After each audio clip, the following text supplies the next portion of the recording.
Welcome, everybody, to the first video review on Heilman and Haver. As you know from following us on social media, we like to review books, we like to review films, we like to review stage productions. And typically we'll just write them and post them on our social media outlets. But we're going to start to do something new here. We're also going to accompany those with video reviews.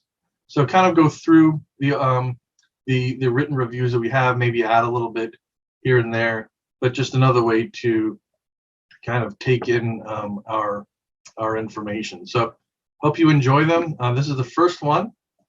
So here we go. So Matt and I had the opportunity over the weekend, January 15th, Saturday night, to go to the Seattle Rep to attend Fannie, the music and life of Fannie Lou Hamer. This is the first major show of any of the primary theaters within Seattle. The fifth hasn't opened yet. Fannie, this is the first of the Reps season, and this is we had an opportunity to see it on opening week, which was phenomenal and really nice to get back out into live theater. So we had a great time. It was a fantastic show. I'm going to tell you a little bit about it here, but hopefully you get a chance to go to the Rep and see it. It's playing through February 15th. And there's also going to be a virtual option they've got for this show. So I think probably released next week, the week of January 24th. So they're going to be recording one of the performances and allow it to be streamed. So any information about that, about tickets for the live shows or the streaming option, go to seattlerep.org and take a look. We'll give you a little bit of information about the show as well. So one of the quotes from the show that I think kind of set the tone for the entire evening was, "The truth ain't never been the enemy to anyone unless you're in business with a lie." Like I said, it's one of just many memorable quotes from the performance of Fannie, the music and life of Fannie Lou Hamer. There was a lot of truth delivered at the Bagley Wright Auditorium at Seattle Rep, and it was delivered with humor, with music, with a whole heck of a lot of heart. The show was written by Cheryl L. West, directed by Henry Godnez, and starring Ife Butler. It's a one-person show. Ife Butler just carried the entire evening. The only other folks that shared the stage with her were the trio of musicians that accompanied the musical portion of the show. But really, it was just Ife Butler and the audience together. So the show presents the life of Fannie Lou Hamer, a force in the women's rights, voting rights, and American civil rights movements. Fannie's life was anything but easy, and we touch on that in the show. The show goes into a great deal about her life, but also it goes into more about Fannie, the force of nature, the activist that she was, more than the person. Though we do get a lot of her personal life, her husband and children and upbringing and things like that. But it's in the context of the society and times in which she lived and made an impact. So it's all in the setting of the voting and civil rights movements here in America. So the show opens up with Fannie speaking at the 1964 Democratic National Convention.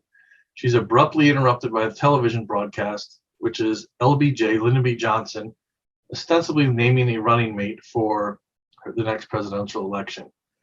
And while he's speaking, she turns around and watches this. Her lectern is pulled away from her, and then she starts making observations on the broadcast on Lyndon B. Johnson, on civil rights, and it's kind of where the show begins.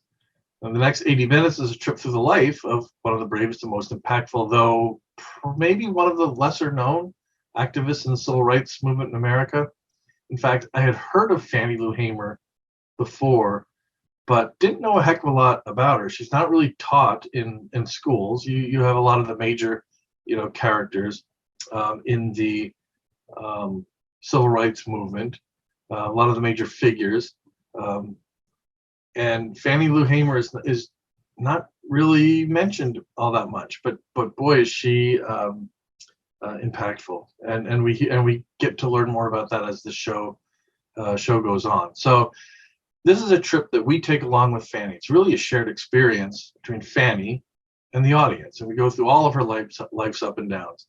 We laugh when she talks about her husband. We cry when she loses a child. We hurt when she describes being beaten in a Mississippi County jail.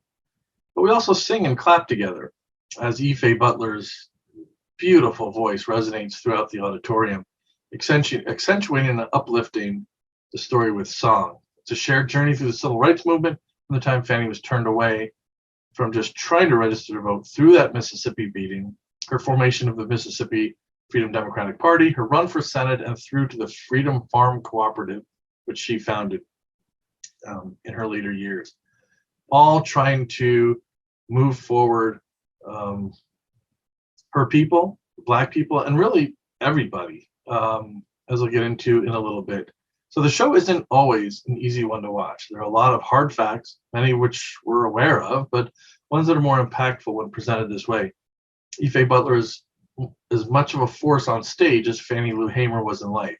She literally commands the room down to a person. At some of the darkest moments in the show, the silence in the auditorium was palpable, the audience hanging on Butler's every word. But when she was joyous, the mood of the audience in the building lifted, with clapping, some shouting, and an amen thrown in here and there. We really, as an audience, mirrored the emotion that she was portraying on stage. It really did feel like we were there with her, and credit to Ife Butler with that. She was just, like I said, a force on stage. I don't think that anyone was caught, not paying attention or not feeling what she felt. It was that good of a performance.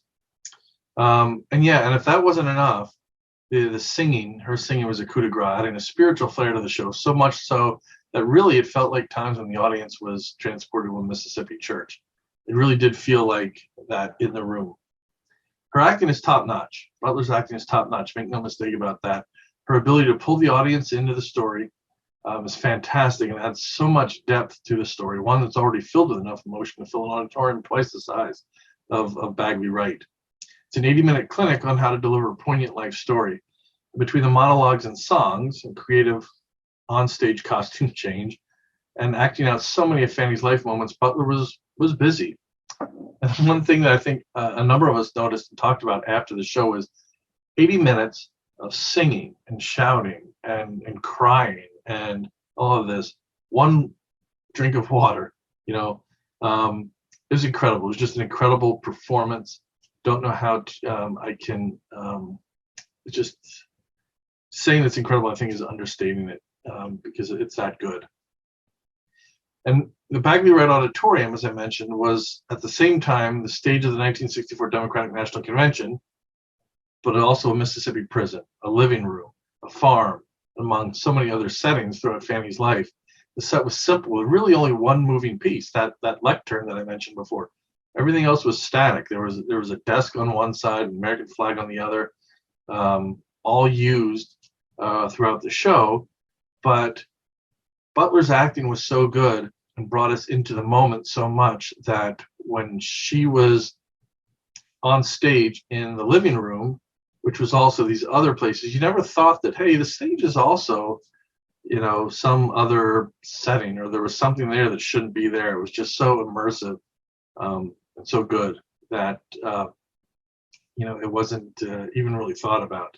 So the another thing that was interesting is kind of the surround sound of the theater. When she was speaking, you hear cheers and yells from an audience. The sound within the theater was also used to bring us all into the story. So all in all, though, I mean, the design for Fannie was simple but effective. There wasn't a lot of moving parts. There wasn't a lot of complication, not a lot of bells and whistles in it, but it was simple and to the point. Fannie is not just the study of the life of one person, nor is it simply a recounting of the civil rights movement from a different perspective. It's a show that demands the audience take a step back and interrogate its own behaviors and freedom. It's not a lecture, it's a shared experience. And Fannie makes the case that until everyone is free, nobody is, that our freedom is tied to her freedom. And she makes that case very convincingly. But it's a theme that's present throughout the show, but it's really hit home, or really hits home when you can make that dotted line between some of the things that Fannie, went through, and some of the things that are in the headlines today. And that's probably when you take a step back and realize some of those things. It makes you think about it, makes you, like I said, interrogate your own behaviors and your own freedoms, and see how it's really just all of us together. So, but at the end of the day, I think the show is about hope. It's about going through the greatest possible pain and hoping to find the best version of yourself on the other side. It's about all of us working together to make it happen. And at a time when everyone seems divided and pitted against each other, which I think we can all agree is kind of society today, Fannie shows us that with a little resilience, a whole lot of love, we can come together and move all of us forward. So that's in a nutshell. Phenomenal acting, great music, great songs, and just a wonderful, wonderful show. The pace of the show was good. The time, the running time, 80 minutes, is almost perfect. And it's thought-provoking in a lot of ways. And if you get a chance to go see Fannie, the life and the music and life of Fannie Lou Hamer at the Rep, go do it. Or if you don't have a chance to get to it, go look at seattlerep.org and go find out about getting the virtual access to it to watch the streamed version. You will not regret it. So that's it. That's Fannie. Hope you enjoyed the review. Like I said, we're going to have more of these over the next, and you'll see some of these popping up over the next few weeks. So hope you enjoy them. Thanks again for supporting local theater and for listening to us on Heilman and Haver.